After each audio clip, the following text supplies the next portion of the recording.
Hello, listeners, and welcome to episode 161 of the Nigeria Football Weekly Podcast. Me, your host, Olu Oke. And today we're going to be doing a quick review of the Nigeria vs South Africa game that took place in Bloemfontein yesterday. Unfortunately, it ended up in a 1-1 draw between Nigeria and South Africa, which of course dents the hopes of the Super Eagles making the World Cup. But look, it happened yesterday, so there's no time to be crying over spilled milk. At the end of the day, we did not lose the game, and I thought we were decent, so I'll be doing the review of that game and just also touching on the future and what I think could be things that we could do to get the Super Eagles back in shape ahead of the next World Cup. But I must say, it's not yet over, by the way. And then finally, it's good that we have club football coming back this weekend, so I'll be doing a quick preview ahead of the weekend games, just to let you know who our Nigerian players will be playing against. Once again, I want to say a big thank you. We've officially crossed over 4,000 subscribers. I think we're at 4,300 subscribers now, so thanks so much for all the support. Thanks for the live stream the other day. I thought the turnout was incredible. We got over 14,000 views, so I just want to say a big thank you to everybody that's been watching the channel. Remember, we're on the road to mission 10K. So please continue to run it up and continue to, support the channel. It helps us to bring out more content as we try to get bigger and better to continue to provide information that you find relevant as an audience. So anyway, where do we start with the game? Now, we know Nigeria had to win to stand a chance for qualification, even with the whole deduction points or whatever. But anyway, based on the tail of the tape, we're now relying on potential points deduction. But anyway, if they deduct their points, if they get 2 draws or a loss, they'll still be in big trouble because obviously Benin are now second in the group after their 4-0 thrashing of Lesotho yesterday. So they, of course, especially with our former coach Genoro, are quite concerned about CAF not yet doing what they have to do. But I'm pretty sure eventually it will happen anyway, so no need to panic. This now leaves Nigeria. Probably the best place scenario is trying to get one of the best second place spots. But to be honest, based on how poor we've performed in this qualifiers, 5 draws from 8 games, 2 wins and 1 loss, it's very unlikely that we're going to get that second spot anyway. But where do we start? What was the starting lineup? So, Chelle decided to change the lineup. I'm not really sure why. He went with Nwabali in goal, which was as expected. Ola Aina was the right back in the game. But he made the interesting decision to bring on Ekong for this game, which, to be honest, initially I kind of was in favor of. So I'm not going to try and stand here and pretend that I didn't think about it. But he did also play Benjamin Frederick, who I thought was excellent yesterday, apart from 1 or 2 mistakes. And then Bassey played left back, probably to deal with the threat of Mahal, the pacey South African winger, and we'll get into that. Ndidi and Iwobi formed the midfield pivot, and then we saw Cyriel Dessers play as the right winger. And then, even though you think one of the players was instructed to play as a cam, you have to say that Lookman and Simon look like Eric Chelle told them to play both left wing at the same time. Because I don't know what we were watching on the pitch, but our right wing was non-existent in that first half. And I think more baffling of all was the decision to start with Cyriel Dessers in this game. So Cyriel Dessers started the game, even though last week we saw our last game we saw Arokodare come on for Victor Osimhen, scored the winning goal for Nigeria. He's still the one player that scored the last 2 goals the Nigerian national team had scored before the South Africa game. So initially, just before the game, I was thinking, well, this is very brave by Eric Chelle, man. He's willing to live or die by his sword. But you also have to admit that sometimes it's like managers overthink, because I think one of the easiest decisions every Nigerian would have looked and hoped for would have been Arokodare starting this game. In fact, for the first time, I was thinking, is this Eric Chelle guy an op? Is he trying to destabilize Nigeria? Because what kind of stupidity was that? Playing, no offense against Dessers, you guys know I like him here. But I think when you look at the national team, Osimhen is clearly our best striker. And then in terms of talent and players that can become really great, you have to say that you have to call on the likes of Arokodare and Boniface are probably the ones with the better chance of becoming that level of player, in my opinion. Obviously, the likes of Murphy also could be there, but I think Dessers and Co are a slight step down. So that's just my original thinking. Anyway, we did see some players still come on the pitch. Chukwueze came onto the pitch at some point. Onyemachi was brought on at halftime. Arokodare was brought on at halftime with a change in formation. after Ekong got an own goal in the first half. Just to give you the stats, so you know how much of a drab game this was. South Africa had 5 shots, Nigeria had 4 shots. Both teams had 1 shot on target in the entire match, which were their goals. South Africa edged possession slightly, 54%, 46%. Pass accuracy, 78% South Africa, 77% Nigeria. And there were a lot of fouls in this game, 11 for South Africa, 19 for Nigeria. 2 yellow cards for Nigeria, 3 yellow cards for the South Africans. South Africa were offside a few times, 4 times. I thought we did a good job of our back line stepping up at the right time, to be fair, in this game. But when you think about the major events, just to give a little run through of how the players performed, I thought Nwabali was pretty good in goal. He didn't really have too much to do, to be honest. And there was not really much he could have done about the Ekong own goal, if we're being honest. I saw someone on social media try to almost blame him, and I was thinking that, man, some of our country people are actually insane, because what the hell was he going to do there? You know, but you can understand the frustration anyway. And then Ola Aina came off literally after like 5 minutes, which was quite unfortunate to see. It must be said that the South African fullback, I think is Kabini, it almost looked like he raked down Ola Aina's leg. So I don't know if that's what caused it, because it was still a hamstring, so it may not be related to that. I thought Benjamin Frederick had a really good game in this game as well. There was one nervy moment where he tried to make a clearance and he basically almost lagged the ball. And there was another time where he passed the ball to Osai Samuel in quite a precarious position, which was not the best decision to make. But apart from that, when you consider his age and the fact that this was only his 3rd international game for Nigeria, he showed a lot of heart. I thought he was absolutely brilliant in this game. You know, when it comes to aerial duels, he's not even necessarily the tallest player. I think he's 6'2". Oh, I take that back. But for a 20-year-old player who was born in 2005, that means that was the time that we were crying about not making the 2006 World Cup, where we lost on head-to-head to Angola. That's when he was born, just to tell you how young Benjamin Frederick is. You know, but for him to come out with the performance that good, I thought that was really, really impressive by him. The amount of times he won his duels, both aerially and also on the ground, and was just able, his passing is also very good. You could tell that he's an outlet, and he knows how to really switch the play and find the right players in the right positions further up the field. So Benjamin Frederick, honestly, if there's one positive we take from today's game, is the fact that it looks like our centre-back pairing going forward for the national team is sorted, and both players are young enough that we could see them go all the way to the 2030 World Cup cycle. Ekong, I mean, very unfortunate, you know. I thought he wasn't too bad in this game, although he was very missing.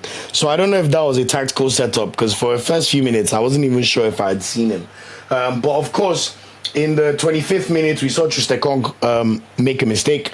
It was the one time the South Africans got in behind the Nigeria defense, and Mohau Nkota was able to use his pace over Calvin Bassey after a quick throw in by the South Africans. And I thought Mokoena was excellent for the South Africans. He literally was the one that played the ball quickly to Nkota, and then Nkota played a cut back into the box, and Ekong just couldn't sort his feet out, and then he passed the ball to the net. I watched on Fan Strive, some guy was saying that he hasn't seen Ekong play as a left centre back before, and I thought that was an interesting call out, because you're right. But it's safe to say that even though I'm older than Ekong, I'm not a footballer, I'm 32. But Ekong, it has to be said, his powers are finally waned. I think we were giving him the benefit of the doubts for being the AFCON best player.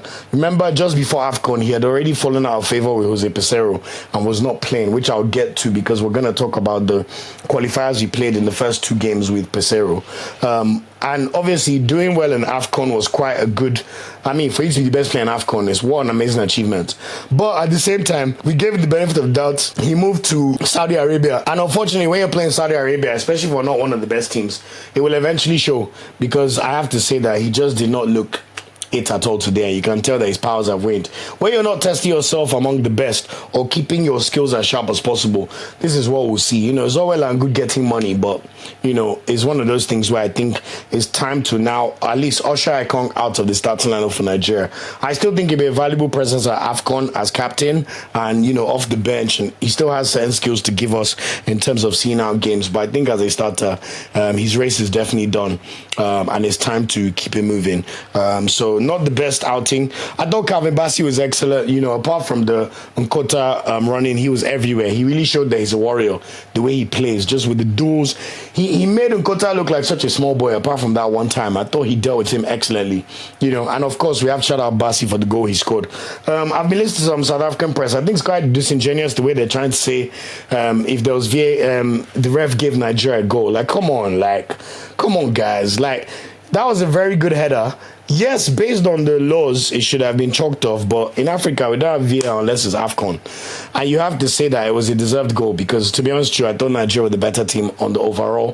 When you look at the game overall over 90 minutes, for the way South Africans were talking, you have to say that their threat was very minimal. I mean, 5 shots in the game, including 2 that were from no man's land during the match. And the one shot they had on target was actually was it the own goal? Maybe they had one more that Nabali saved easily straight at him. And the way they're talking, beat you 3-0, 4-0, but anyway, that's not the point. I thought Ndidi was also good. I found it quite interesting seeing people slander Ndidi. I thought he did a very professional job in terms of mopping up the play, breaking up, intercepting at the right moments, also playing the right ball.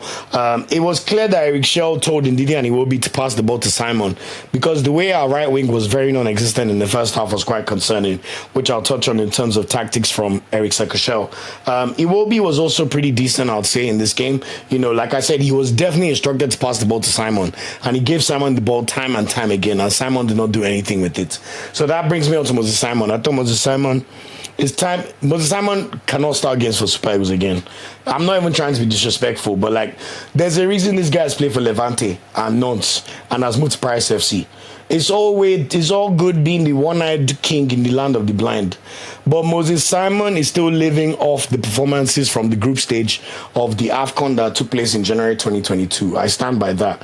Because time and time again, we've seen a player who lacks, his decision-making is very lacking. Even when you were playing football in your school, players that were fast and they could dribble somebody. But where is your end product? That's what separates the good players from the great players.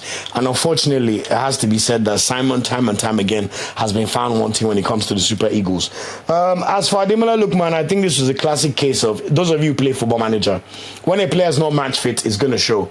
And at the end of the day, he's been having issues at Atalanta and got injured. The game against Rwanda was his first significant minutes of the season, so I think you saw that match rustiness. There was one quick free kick Nigeria played at one point that got to Lookman, but he hesitated to take the shot, and I thought the centre back from South Africa, number 14, Mbokazi, was very good. I heard he's 19 years old, which is amazing to see, and I saw Hugo Bruce talking about how he would love to see South Africans get opportunities to play in Europe, and I think Mbokazi is one of those players that will probably make it. I thought him and Mokoena were South Africa's best players. Really, really good. Obviously, Mokoena with the tactics of lying down for 4 minutes and wasting time. Next thing you know, it came on. But this is a classy, cultured player. I understand why South Africans made the mistake and played him when they shouldn't have played him because, man, he looks like a good midfielder. If there's one player I'll take from the South African team, it would be Mokoena. He could partner on Yedika. So I thought that was pretty interesting to observe. And of course, Dessers, I thought by no fault of his own, he was basically fed to the wolves by the manager. We don't condone what we saw in terms of NFF communications talking about Dessers playing. But I think one of the biggest worries I have with Eric Chelle is someone not being able to read the room. Yes, you're the manager and your decisions matter. But you all know about our significant height advantage in this game. South Africa always struggle with set pieces. We scored our goal from an aerial duel. We have a physicality advantage over them, which was clear during the match. And the one player that could have applied that pressure on them, he decided to bench him. After he scores your one goal that bailed you out as the manager 3 days later, I thought that was exceptionally poor management for Eric Chelle. But we also have to remember, there's a reason why Eric Chelle is Nigeria's manager. NFF is not a well-run organization. So even with the options they have, people could say, why didn't they bring Bruno Labbadia? You saw Bruno Labbadia come on Twitter and complain that the NFF gave him a contract. They announced that he's the manager when he said he had not signed a contract. So I'll get to NFF especially because I think insanity is doing the same thing over and over again, expecting different results. And Nigeria, we have probably one of the worst, if not the worst administration in Africa based on expectations versus deliverance. Ibrahim Gusau, I don't know what you are doing. From National Assembly, you were Zamfara FA President. I don't know what any club from Zamfara IFA has done that he deserved to be voted in as NFF President. And unfortunately, football is a meritocracy.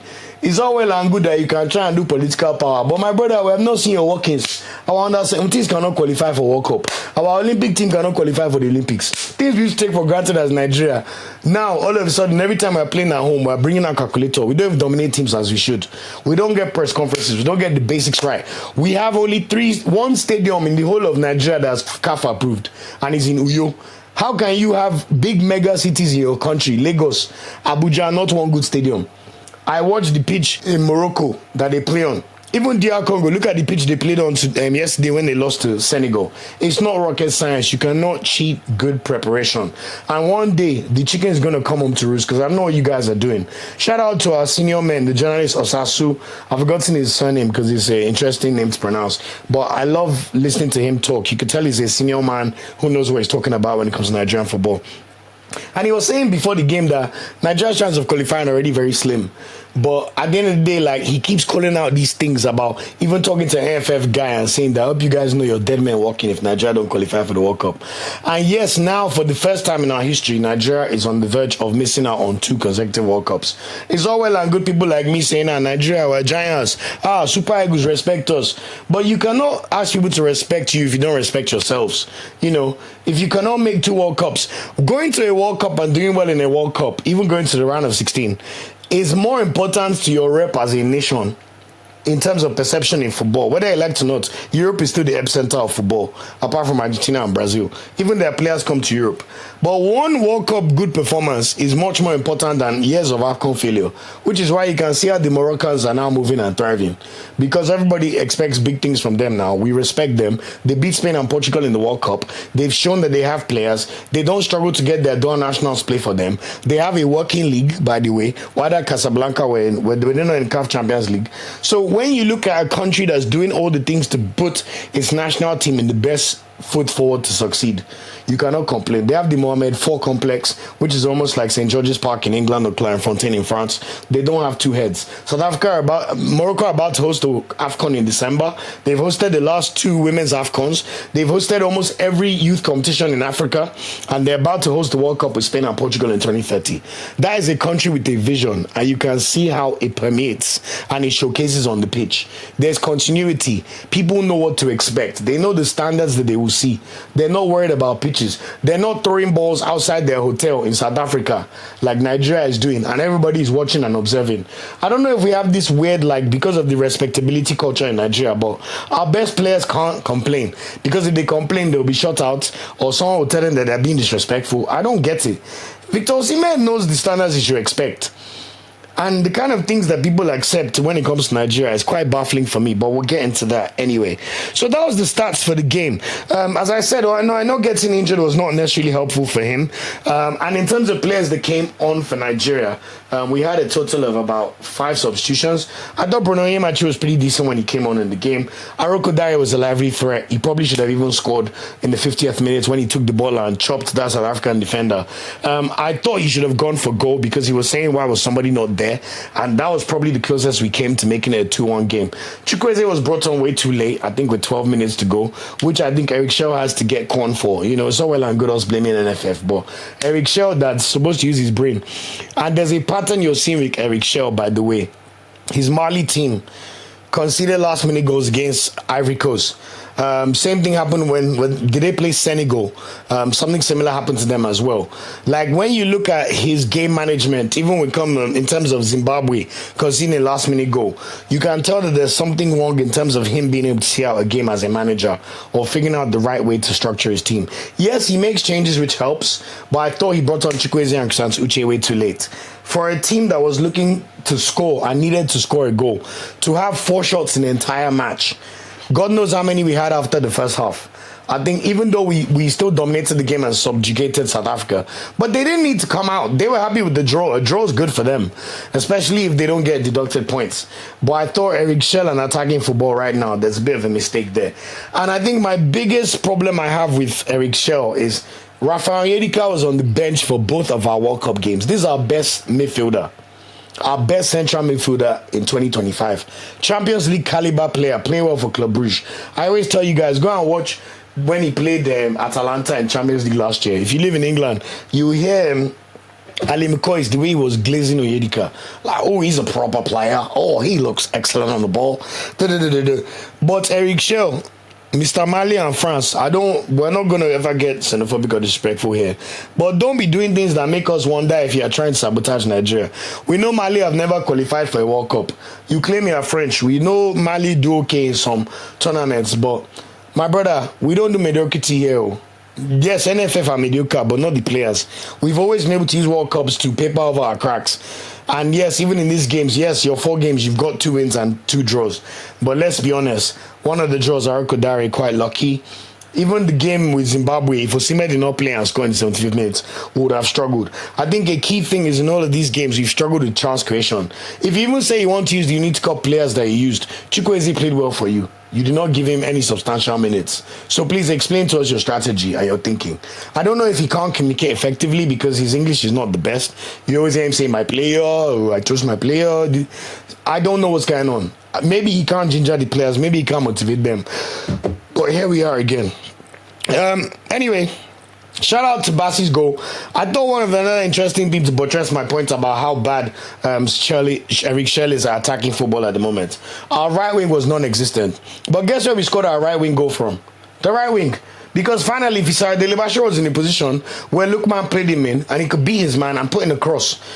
Bassey and Dessers both attacked that ball, and Bassey rose so high that he headed the ball, and of course he hit his hand slightly, which is why I thought South Africans were being slightly disingenuous, because if they cancel the goal, Nigeria now have tried to equalize again, so you can't make it seem like they would just sat down there, but it's all good.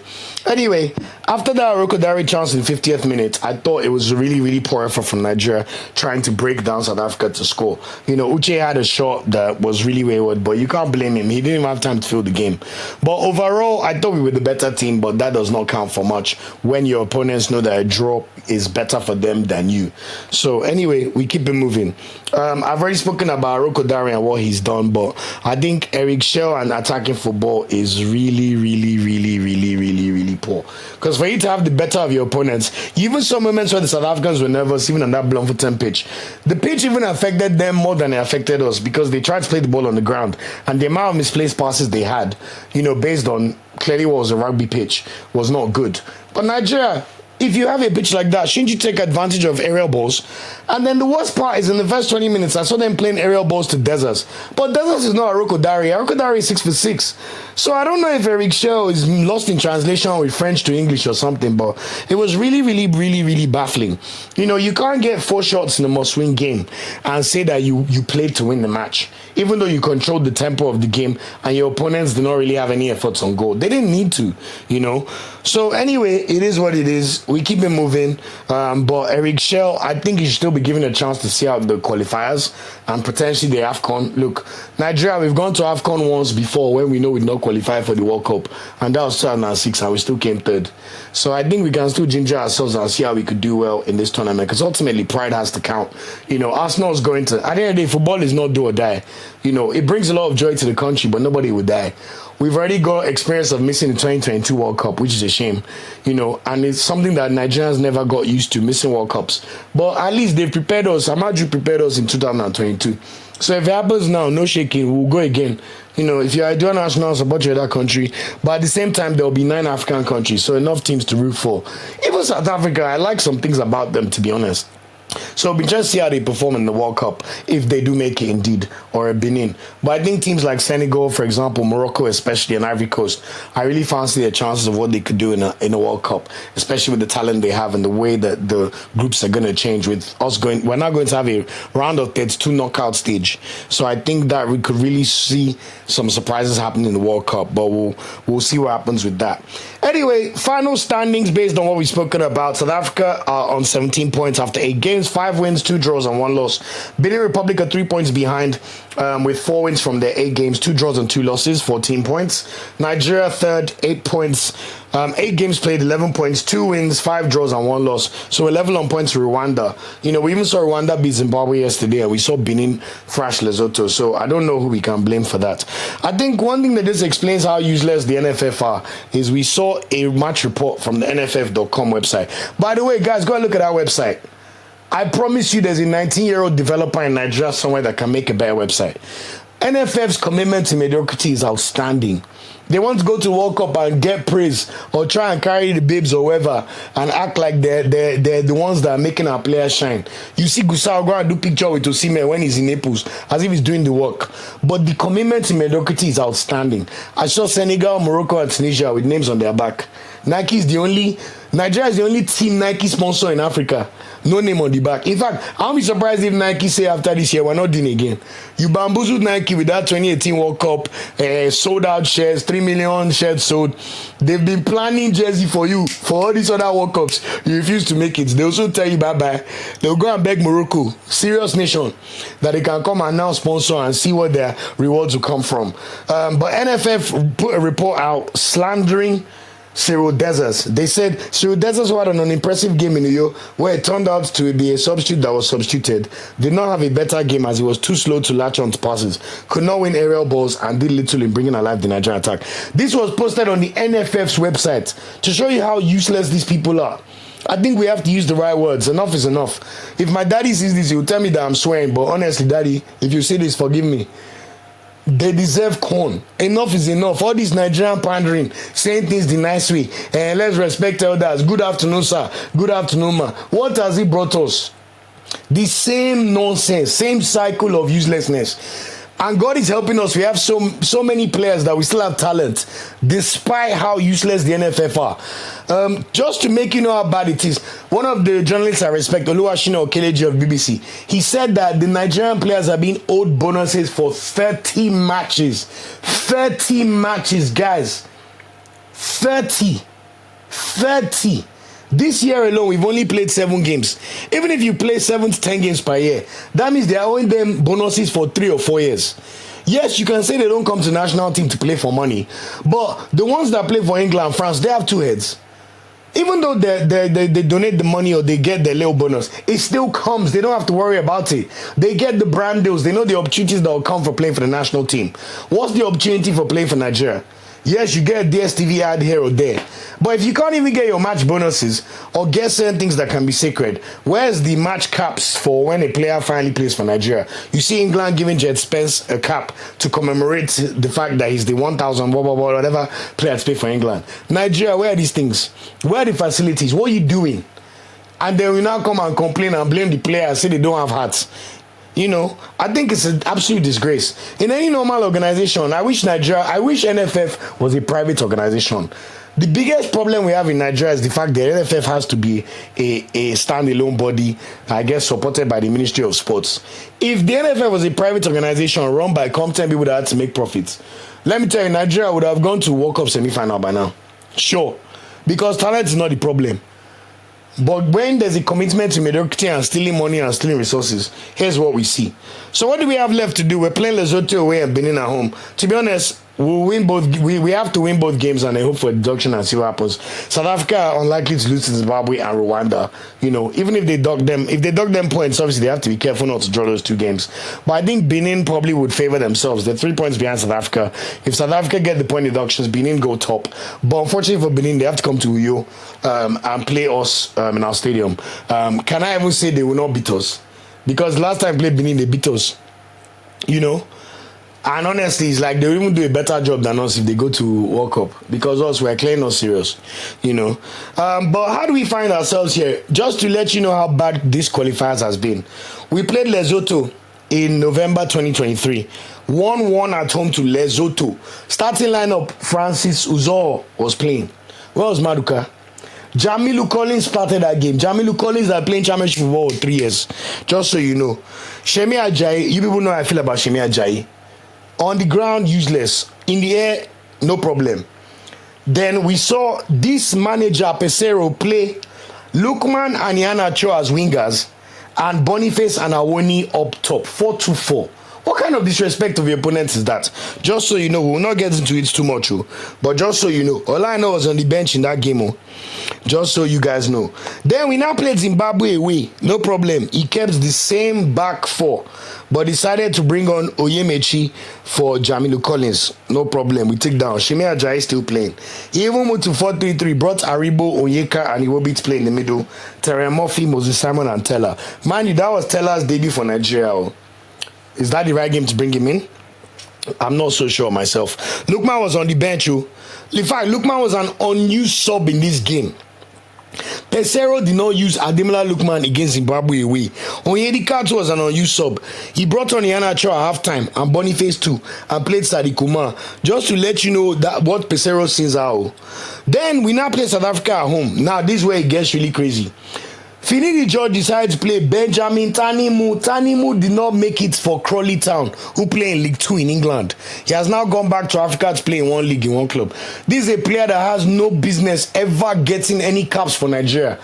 All of you that claim he did well in NPFL, no problem. The guy is useless. He's not up to the standard.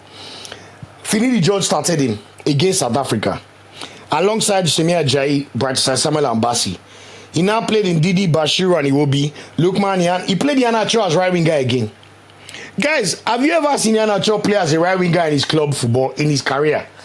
And he played Polonuachu, who has 3 goals in over 25 caps. And that was who he expected to score goals for Nigeria.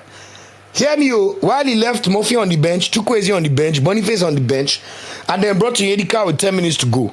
Frank Onyeka did not even smell the pitch. Maduka Oke was on the bench, just so you guys know, we drew it. South Africa 1-1, no problem. We now lost to Benin away. Nobody played. Tanimu played again. Shime Ajayi played again. Ndidi, Onyedika will be in the midfield. This one, Onyedika even scored first to win 1-0 up. Great goal by Onyedika. But guess what? Tactical plan, F9. Played Lookman, Murphy, and Chukwueze. No wahala. But what did people do? He brought on Sadiq Ismail after 58 minutes. Yusuf Abdullahi. Please, who's Yusuf Abdullahi? I don't even know where he is now. That's who Finidi George brought on. Ibrahim Olawoyin plays in Turkey. But with all due respect, should not play for the national team. Just let you know how bad this is. Onuachu with 3 goals, 25 games, who he brought on in 58 minutes. Finidi George should never come near the national team again. Respect you for what you did in the 2000s and 90s. But my brother, you are incompetent at best and useless at worst. Then we now beat Rwanda, no problem. We take that 2-0. Mind you, all these first 4 games, Osimhen did not play. So Osimhen's availability has been something that's come back to bite us in the ass. But also, should we be relying on one player to be good? I would say no. But that's where Nigeria are anyway. Osimhen finally played against Rwanda. We beat them 2-0. Osimhen scored our 2 goals. We carry our chicken, move away, no shaking. Then 1-1 against Zimbabwe. You guys will watch this under Eric Chelle. If you see the way we told to beat Zimbabwe at home, this same Zimbabwe that lost to Rwanda away, everybody's been dispatching them like sliced bread. Nigeria struggled to beat Zimbabwe at home because Eric Chelle played 4-2-4, or is it 4-2-3-1? Anyway, Osimhen finally scored for us in 75th minutes, then went off. And then guess what? Concentration-wise, we conceded in the last minutes to Chirewa, who played for Wolverhampton. Disgrace. Obviously, we beat Rwanda the other day. After that, what was that Rwanda defender? Inyumugabo. One Rwanda defender, like very useless guy. See the way he raked his studs on Osimhen, as if he's playing Gidigbo.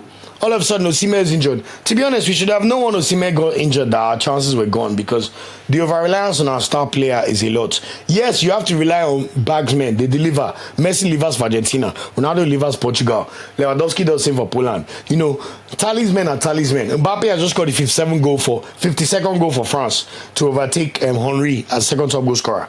So your talismen have to be relied on. But, you know, once Osimhen got off, we knew it was a wahala. And that's how we've been. So Pesero will take blame, Tanimu will take blame, and then Gusau, don't get me started on this guy. I already spoke about him.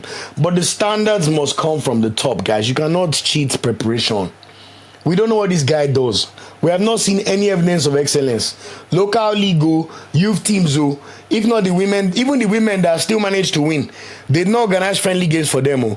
Look at the caliber of friendly matches Nigeria have played in the past 2 years compared to under Pinnick. Even though I abuse Pinnick, there's some things he definitely still got right for the national team.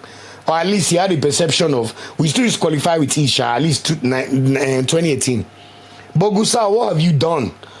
England missed the 2008 Euros. They implemented a strategy in the FA from top to bottom. They said this cannot happen again. We need to produce players at a certain rate. Where is the grassroots development? Where is the 5-year plan? You must adequately prepare. Resources, we know they are broke, but what are they doing with the small shishi that CAF and FIFA are giving them? Their location on the grounds, what have you done with it? Where's the stadium? You went to go and pocket. Where have we seen from the money they gave for coming second in CAF? What do you do with it? Or the FIFA grants that they give to all their member nations, what have you done with it? You have not found any way to generate money or revenue for the team, even though it's the most foremost brand of the country that brings everybody together. Who's to blame? You are the NFF president. You must drop the blame. National League F9, 12th in Africa. They go and play Chan. They are losing 4-0 to Sudan, war-torn country. You know, we these things just, we don't have football people in place to prosecute these games. You see Chelle Olofenjano, he'll be a director of football somewhere in Europe. Or people that have gone to do their UEFA B license, A license, working in Michael Emenalo. Look how respected he is in the game. Do you think someone like that will come anywhere near Nigeria? Someone that's director of football for Saudi. You can't tell me you don't have minds on people that can sort things out for this, our country. But is that the will?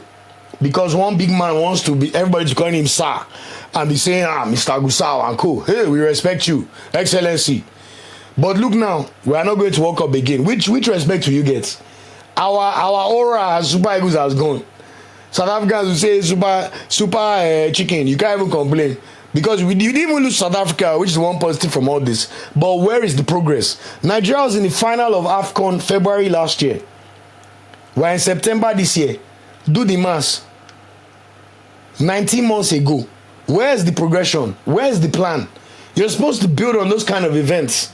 People are coming back to the national team, but what did you do? You decided to be even more useless. We've not progressed. Where is the only Uyo Wangu Stadium? In the whole of Lagos, not Wangu Stadium. If it's club, we have anything you want to see in Lagos, you will see. Opulence. Big boy level everywhere, but Wangu Stadium, we don't have. I watched Nigeria in 2000 in AFCON. Can you imagine what I could have done for people in Lagos? And now we don't have Wangu Stadium. I remember a few years ago, Tunisia's federation unveiled a 5-year plan of how they were going to develop their league and develop their national team continuously. Tunisia have qualified for yet another World Cup. Since the year 2000, they've not missed a World Cup, I think except one, 2014. AFCON, maybe they've missed 2. Consistency. And if you look at Tunisia's squad, you cannot say talent can even match us. But when there's a plan, you can see the evidence always. Shout out to Tosin Komodi. I've forgotten what his handle is. But he was even talking about Senegal. Senegal missed 3 consecutive World Cups. Missed a few AFCONs. After their golden generation of 2000 and 2006. They were in the doldrums after the Kalilu Fadigas, El Hadj Diouf, even their coach Aliou Cisse, and what's that guy, Pap Diouf for Fulham. May he so rest in peace. They went through a period of nothing. But look at Senegal now. They launched Generation Foot in 2000 and they've been building a conveyor belt of stars. And you can see it. You know, I heard former president of the Senegalese Federation, Augustin Senghor, said, not on my watch. Now all of a sudden, they've gone to 2 straight World Cups. They made the knockout round in the last World Cup. The one before, they were unlucky not to make the knockout round because of fair play. And guess what? They won AFCON in this period. In 2021, it is not by accident. It is not by accident. You need good leadership. Look at Morocco. We've just spoken about Morocco. Should we even continue? Morocco know they beg international players to play for them. Now international player they come beg them. Say I feel Moroccan. I want to play for Morocco. Morocco that have not won any AFCON since 1976. So that's the only AFCON they won. But guess what? You can see evidence of preparation. They'll be feeling themselves to go now. Hakimi, that is an African legend. Even the favorites probably win African Footballer of the Year. Hakimi was born and raised in Spain. You don't see Moroccan saying he's not home based. Don't know what it means to play for Morocco. He even scored the winning penalty against Spain. So when you, in the last World Cup, so when you prepare your teams properly and you show them the facilities and give them the standards that their talent deserves when they're playing for big clubs, I can't really imagine what the Nigerian players really think in their hearts that they want to say. That Webex Studio, Yeka and Ndidi and Boniface podcast, they're not really saying the truth. Because tell us the truth. Ndidi plays when he was at Leicester, they have £100 million training facility. Compare it to what you are doing in Nigeria. Tell us the truth. If you are a big player, there's nothing they can do. If Osimhen talks, they cannot do anything. They cannot ban Osimhen from national team. They need him. Osimhen needs NFF need Osimhen more than Osimhen needs NFF. He's collecting 50 million euros a year in Ghana. That's right. He's okay. Everyone knows Osimhen. They will butcher his name, but it's well known. Now he will miss World Cup again, 2 in a row. Through no fault of his own. He's doing his part, but what's going on? Even France before 1998 World Cup. Do you know France missed the 1994 World Cup? Even England missed the 1994 World Cup. Do you know? But teams, these countries put barriers in place and things to make sure such occurrences never happen again. And that's how you plan. If the teams that are already considered big boys can do good planning, who are we? Look at this fantastic presents somebody special got for me of Okocha in the 98 World Cup. It's being sold on FIFA's website. Expensive prime real estate from the World Cup in 1998. That's why I select wear the jersey. With Okocha in the back. See very well. All from World Cup clouds. Yes, he did well in Premier League. But don't ever get twisted about what the World Cup can do for your legacy as a player and as a country. But yet, we choose to dilly-dally and fail. You must prepare and think of the whole system. Where is the technical plan? Where is the 5-year plan? It's September 2025 now. There will be another World Cup in the summer of 2030. Less than 5 years. What is the plan? What is the plan to prevent this nonsense from happening? If they cannot even get something basic right, like their website, or not slandering their own player, or putting on press conferences to announce national team players, or having the right backgrounds that even showcase their sponsors without it looking like it was made by some runaway, run-down printing press that just manage the ink that they have to manage and put the team. Basic things cannot even be gotten correctly. Our players are not training on the right pitches. They are throwing balls to each other on concrete in South Africa. Why? But players, we know we don't have any problems. And unfortunately, these things affect your standing in the game so much. Being able to attract players. Even this are bad without abuse. You think now that World Cup is not coming, you will look outside. To be honest, we don't even want because we have Frederick and Bassey. But there's so many talented players of dual nationality because Nigeria will spread our seed everywhere. Even if you say you don't want certain players because they'll go and play for certain countries, there's so many players that can make an impact into our squad. You have to, even thinking of Nigeria as a whole, I started this whole podcast because of the perception of Nigeria and England. They not send us. They think we are small boys. They think, oh, England are so much better than us. And I'll be saying England have not won anything. But when you come and play World Cup qualifier, you are struggling to win home games. You have played 4 qualifiers in your house. You have only won 1-1. England will go to Serbia, bash Serbia 5-0. Madueke even scored. Why would Madueke play for Nigeria? What are we talking about here? Standards all the time. NFF are committed to mediocrity. Take it to the bank. Until they drain the swamp of all those old heads that we don't even know. We don't know what they do. What are they doing in the glass house? Where do they come out and tell us know what they've done per year? And what we can see as tangible progress? We never see. So where do we even start? Gusau, what have you done for Nigeria? Just tell me one thing. One. Because you sure as hell were not the reason why we did well in AFCON. That's definitely not you. You cannot take credit for that. So we're all watching you guys who. So like I said, when you are prepared to fail, you do not adequately prepare, then you prepare to fail. Then you now add the fact that Osimhen has played two games and 30 minutes of the 8 games. Then you see where we are here again. Anyway, so we move. You know, Osimhen has already missed an AFCON before, missed a lot of qualifiers, scores a lot of goals, but unfortunately, the best attribute in football is availability. And Osimhen is never available. He's available sometimes, but his body's quite brittle in terms of the injuries he gets and how frequent it is, to be fair. And I wish him all the best because it's so sad to see. Osimhen on that pitch yesterday, him alone. The way would have bullied Mbokazi, we respect you, but you go see senior player Osimhen, you know. So anyway, the whole summary, as I saw from even Tosin Makinde, I read one of his blogs. He said Nigeria has the raw talent. What Nigeria lacks is structure. Coaches are hired and fired to satisfy vested interests. Domestic players are forced into squads to serve the agendas of charlatans. The federation has no succession plan, no commitment to academies, and no serious effort to make local stadiums fit for purpose. Until Nigeria invests in its future and builds an effective system for developing players and brings together the best of its diaspora and domestic talent under coaches who truly care, nothing will change. Bam. So here we are. Anyway, we move. As I said, I'm sure Gyokers will give me some joy this Saturday. So we'll see Nigeria matter again in October when we play Lesotho and Benin. But we move, and just so you know, the chance of Nigeria making the second place spot are slim to none. The highest amount of points Nigeria could get right now is 17 points. Out of the 9 groups, in 7 of those groups, the second place team already has 15 points. So a lot of them just need one win from their final 2 games.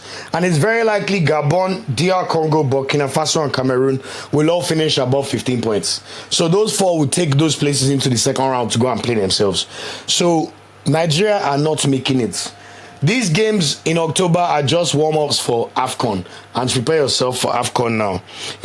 I saw an interesting take from one of my good pundits I respect, Smith Lai, saying there may be something to do with, because Tanzania's group, they didn't have 5 teams, or 6 teams, sorry. They will remove the points from each group based on the lowest ranked team in each group, and then calculate everybody's points.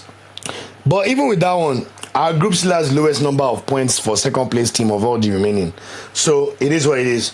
Ultimately, Nigeria had the opportunity to get the job done and didn't get the job done. And Nigeria only have ourselves to blame. Between the players, the coaches, and the NFF, everyone must hold some responsibility. Anyway, this is the right time to plug our Super Eagles 2030 video. I did a video looking at what the Super Eagles squad could look like by 2030, because we knew that this was a possibility that will not make it to 2026. So I was looking towards the future. And it'll be interesting to see how this affects AFCON, but please make sure you watch that video. We still look very Osimhen reliant, to be honest, and it must be said that Chelle has failed to put Lookman in his best positions to do great work. And he's also yet to allow the team play free-flowing attack football. At the end of the day, football is a simple game. 9 times out of 10, the team that creates the most chances will win a game. If you create the most chances, you will take the most shots. If you take the most shots on target, you will likely win the match. Yes, there are anomalies, but at the end of the day, Nigeria have not created enough chances in any of these games to look like a team that could beat teams comfortably. Set pieces, we don't look credible. We don't have a good set piece taker. We look awful from that. So what are they doing? Because if it's on paper, Nigeria, we can talk about on paper talents. Now we, the reign safe, we have the highest value national team in the whole of Africa. But what has it gotten us? 5 draws from 8. The evidence suggests otherwise. In my opinion, the one positives I'll take from this is the fact that we have to start again with the right building blocks, especially when it comes to a spine. Our defense is set in terms of Nwabali or Okoye. I think Okoye needs to be given a lot more chances, especially building towards 2030, because Nwabali is already a senior man. So let him still play AFCON, but Nigerians, forgive Okoye, the guy's a good player. Let him start being embedded in. Nobody's come and mention at Okonkwo, these players that play in championship, I'm sorry. This is a starting caliber goalkeeper in Syria. Then, our centre-back pairing going forward is now set. Calvin Bassey and Benjamin Frederick. I don't want to see anybody else starting. Benjamin Frederick proved his cojones. He showed that he's got the balls for this moment, and he's not scared of anything.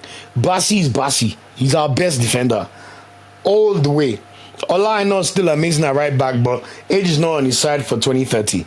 But at least when you look at the spine, you have a centre-back pairing that you trust.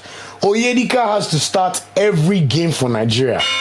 This one that they keep making Oyedika play stupid minutes here or there. Or Oyedika will go 2 games and not play a single minute. Come all the way to Nigeria from someone that's going to play Champions League next week. Chelle, I almost want to blow your head. So Oyedika must get back into the team straight away. Decide to stick with Kizantuche as the team's second striker on number 10. Play the guys that are young. Kizantuche will still be 27 when 2030 World Cup comes. Start playing him now. Not like today that you give him 10 minutes. Fisal Delebashu, we don't have any other credible right wingers. Chukwueze has failed to flatter the sea for the national team for 6 years. Nathan Tella is not as serious as I expect him to be. Play Fisayo. Fisayo still scores for Nigeria. He got an assist yesterday, even though it was not his best game. This is a output machine. Play certain players as the structure always. Obviously, Osimhen still at number 9. But let him and Arokodare play enough minutes. The same way you used to see Milik and Lewandowski or Gyökeres and Isak. Let those be our two that know that they are the two senior ones. I know Arokodare will cook in the Premier League, so anyway, it will not be a thing of him not deserving his spots. But you must build a team. If there's no plan or structure, nothing will happen. We're not saying these people should have guaranteed places, but they perform well enough for their club sides. And they've shown enough work as a national team that you have to build from somewhere. All the other positions, you can try and figure out where you should hone or not. Lookman, of course, has still play. And Eric Chelle needs to find a way to get the best out of Ademola Lookman. Nigerians, please do not judge Lookman based on what you saw yesterday.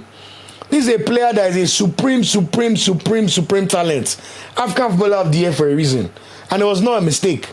He even had a better season for Atalanta last year after he was African Footballer of the Year. So please just know that these managers and people are not putting them in the right positions to thrive. But everybody will still chop, their whole thing. So anyway, with humility self, now we cannot claim to be giants of Africa. The aura has been lost. Disastrous set of results is losing AFCON. So let's just humble ourselves and start again. Go again. I hope they can drain the NFF swamp and let's get new people in there. Eguavo has been NFF technical director, overseeing failure after failure after failure. Then when they have problem hiring manager, they will tell him to come and manage the team for 2 games. Do you know how many times Eguavo has managed the team in the last 4 years? Chop and change. No stability is gonna roll left us. You cannot cheat good preparation. So anyway, that's it for Super Eagles. We'll see what going forward. But just so you know, for the rest of Africa and who's going to actually represent us World Cup. So Nigerians, let's try and prepare for which team we'll pick as our second team now. Egypt are on the verge of qualifying. They need 1 more win. Egypt are almost done. Senegal need 4 points from their last 2 games and they'll qualify. Obviously, South Africa or Benin. Benin are our neighbors. We support them. South Africa are our musician friends. Amapiano. After everybody cried, don't worry. We don't believe in xenophobia. Most of you are nice people. We will support you. I want to see what shoe shine football can look like. Cape Verde are on the verge of making the World Cup. They need 1 more win. Remember the people looking at Cape Verde women in AFCON. So that'll be an interesting story. Obviously, Morocco. In fact, right now, I'll probably buy a Morocco jersey. Ivory Coast are 2 wins away. Between Ivory Coast and Gabon, what a battle. Both teams 20 and 19 points after 18 games. Imagine, after 8 games. So their totals already are more than Nigeria can even end up with. And it would be nice to see Aubameyang and Dennis Bouanga in the World Cup. Algeria also on the verge, need 1 more win. So we'll see Algeria there, we'll see Tunisia there. And then also our favorite people on the continent, even though we banter ourselves when we lose. Ghana are 1 win away from the World Cup. And honestly, I like to see Ghana do well. Even though we banter ourselves. And they will not be AFCON. So let's see what they can do in the World Cup. So Nigeria, start picking your second team to watch for the World Cup. And then we take it from there. So that's it for all things Super Eagles. Look, I had time to mentally prepare in March, and I'm just proud that we did not lose South Africa. I thought we were a better team. But so when I see the jokes flying on social media, it's all lighthearted, man. Cook us your YouTube, but you know in the match. So I cannot understand. When Nigeria did not make this World Cup, it's based on drawing with Zimbabwe, drawing with Lesotho, losing to Benin. But South Africa, we cancelled each other out. And at the end of the day, even AFCON where we drew, we still knocked you out. So South Africa, we still have the better of you. You'll never beat us. So relax. We'll see you at AFCON again. But anyway, we look towards the future. We love the national team. Look, nothing will ever spoil. Now Super Eagles, we go again. Everybody will bounce back. Look at what you said about Senegal. You shall rise again. AFCON is coming. We've got 2 more games in October. We'll face those ones when they come. But back to club football, and club football resumes this weekend. Very excited. In fact, I love the fact that the first game is my club, Arsenal. We're playing Nottingham Forest at the Emirates. Gyökeres, it's time. Let's go. But just so you recap and you know who the Nigerian players are playing in their club games, so you could all watch them. I'm so glad for all the engagement during Nigeria games. But people, I really want you to watch Nigerian players in Europe to see how good they are, so that we can understand that these people are not the problem. So starting with the Premier League, Ola Aina is injured, so I don't know if he'll be fit for the Arsenal game on Saturday, but let's see. Awoni is unlikely to play, but Nottingham Forest have hired Ange Postecoglou as their manager after sacking Nuno Espirito Santo 2 days ago. The writing was on the wall. I'm intrigued to see how this affects Ola Aina, because Ange Postecoglou is an awful defensive manager. We all know that. He's good attacking wise, but Nottingham Forest had one of the most solid defenses in the Premier League. They kept the most clean sheets last year. So what's that going to look like now with this Ange ball and his lack of compromise? We shall see. Iwobi, Chukwueze and Bassey. Chukwueze potentially making his debut against Leeds United at home on Saturday. 3 p.m. kickoff as well, so we'll be tuning in for that one. Frank Eka's Brentford host Chelsea at the GTEC Stadium on Saturday, 8 p.m. kickoff. That's a West London derby. Chrisant Uche looks like he could make his debut on Saturday for Crystal Palace against Sunderland at home. He'll probably start off the bench, but let's see. Ahmed Abdullahi will probably not be in the squad, but Sunderland play Crystal Palace away on Saturday. And then Tolu Arokodare, Wolverhampton's new hero. He's done a lot for his rep in terms of Nigerian fans as well. Looking forward to seeing him make his Premier League debut on Saturday at St. James's Park for Wolverhampton. So that's going to be a nice baptism of fire at 3 p.m. on Saturday. Other fixtures to be aware of not involving Nigerian players. Bournemouth hosts Brighton at 3 p.m. kickoff as well. Everton hosts Aston Villa with Jack Grealish playing his former club as well. West Ham hosts Tottenham at the London Stadium at 5:30. And then on Sunday, we'll see Burnley host Liverpool at 2 p.m. before the Manchester derby at 4:30 with Manchester City hosting Man United. So make sure you watch that. Ademola Lookman was included in Atalanta's Champions League squad, so I think he'll have to just reintegrate himself back into the good graces of Atalanta. Let's see if he plays on Sunday against Lecce at home. Ebenezer Akinsemero's Pizza will play against Udinese at home. So, of course, Nomad Kauke is still suspended, so we're not playing that game. Fisara Delebashu's Lazio and Maurizio Sarri go away to Sassuolo. I'm glad to see Sassuolo back in Serie A. Domenico Berardi. So look out for that game. And David Okereke's Cremonese, who've just signed Jamie Vardy and who sit third in Serie A at the moment, play Verona away. And then finally, Gift Urban has moved to Verona on loan. So let's see if he makes his debut against Cremonese at home on Monday at 5:30 p.m. In La Liga, Chidera Juke and Ako Adams, they're both injured, so we'll have to see when they both come back. But if any of them play against Elche at home on Friday, we'll be sure to let you know. And let's see if Omar Sadiq gets any minutes for Real Sociedad, since he had to stay at the club when they play Real Madrid at home on Saturday at 3:15 p.m. In the Bundesliga, Nathan Teller's Bayer Leverkusen play against Eintracht Frankfurt at home. I think Nathan Teller has to really run it up if he wants to come back to the national team squad. So let's see what happens. Werder Bremen duo Felix Agro and Victor Boniface play Mönchengladbach away. So Boniface should make his debut, and let's see what he could do this season now that he's playing for a mid-table team. Jonathan Orega's Hamburg play Bayern Munich away at the Allianz Arena. So that's going to be a baptism of fire Saturday 5:30 p.m. And then Hoffenheim's Kevin Akpoguma plays Union Berlin on Saturday 2:30 p.m. In League One, Teremoffi's Nice are at home against Nantes. So he'll be playing against Chidozie Awaziem's Nantes Saturday 4 p.m. Moses Simon's Paris FC go away to play Brest away. That's pretty funny, you know. Go away to play Brest. George Lenikena's Monaco play Auxerre away. And then Hamza Ojediron's Lons will be going to the Parc des Princes to play PSG on Sunday. In the Portuguese league, Zedu Sanusi will be playing for Porto at home against Nacional.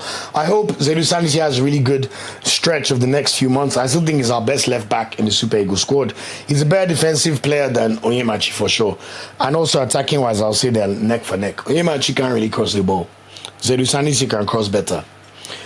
In Belgium, Onyedika's Club Brugge host Ral La Louvière away on Saturday, while Genks Giresun host Anderlecht away. Sorry, not host. Go to Anderlecht away. Benjamin Frederick, new Super Eagles sensation. His FCV Denda team go away. No, they play Union Saint-Gilloise at home. Union Saint-Gilloise are currently the champions. So that'll be a big test for Benjamin Frederick. But we know this is a player that can fly and seems to pass all these things with flying colors. And then Chibuike Kumesi's Leuven plays Zulte Waregem away on Saturday. In the Turkish league, Victor Osimhen is probably injured, but his team Galatasaray play Eyüpspor away on Saturday. So we'll confirm how long he's out for and obviously provide that feedback.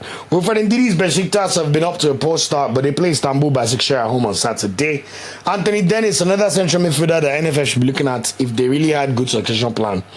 His Gotsepe team are third in the league, and they play Kayserispor away on Sunday, while Polonuaci's Trabzonspor play Fenerbahce away on Sunday. In the Greek League, we'll see Brunei-Machi's Olympiacos play Panathinaikos at home on Saturday, while Cyriel Dessers will be making his debut for Panathinaikos away against Kifisia FC away. Finally, in the Scottish League, we'll see Rangers' Emmanuel Fernandez play Hearts at home.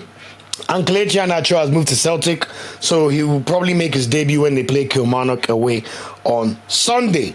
So that's it for the ones to watch and all the games to be aware about, including our players. Like I say, it's always a privilege to bring you this content. It had to be a long one, a lot to talk about, a lot to still be excited for, At the end of the day, football is a source of joy. So let's make sure we remember that and we keep the joy coming. Please look out for the Super Eagles hot take video, which will drop soon as well, based on all your comments from the South Africa game. It's been really amazing to see the response to that. A lot of comments, a lot of information. Obviously, we can't give hot take to everything, but we've picked out quite a few, and I've done my work on what those hot takes look like. Just to give you a heads up, there will be no episode next week, just because we need everyone needs a slight break. But we will be back in 10 days' time to get back to normal, regular schmegular program. So thanks again for all the support. Appreciate all the subscribers. Remember, we're Nigeria Football Weekly on all social media channels except Twitter. We're at NFWPOD. My name's Olu. Please make sure you like this video, subscribe and share it with your friends if you love the content. I'm always open to suggestions as well. We'll probably do things like predicting the AFCON squad to come, maybe even do certain things, maybe when we grow to get a Patreon and look back at AFCONs of the past, or talk to some legends. I'd love to do that. There's so much to explore within Nigerian football, and obviously I know people are feeling sad and don't want to watch the national team, but look, if we're there when things are going good, we must also be there when things are looking bad. So we go again. Until next time, I'll be your host, Olu. Make sure you enjoy your club football this weekend and go Arsenal. And remember, Super Eagles no go ever carry last. We go again and we will soar again surely. Take care, and I'll see you on the next episode. Thanks for watching this video.